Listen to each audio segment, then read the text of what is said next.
نستفتح فطورنا بسمن الغنم الأردني. فطور على كيفك. من وين؟ من وادي أم النمل.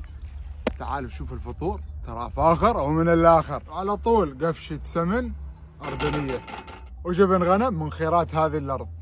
بعد ما يتحمر الجبن كسر لك حبتين بيض ورشة من الملح وتبعها بالفلفل الأسود وكليل الجبل وزعتر عشان تحلى الطعم. سكر عليه لمدة 5 دقائق على نار شمعة. وبكذا جاهز معانا البيض وزينه بالفلفل المحشي بالجبنة. ونقول بسم الله والساتر على طول.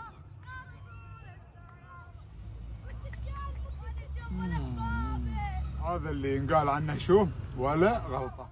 وفي الأخير يقول لك ضروري استكانة شاي وصى عليها الدكتور.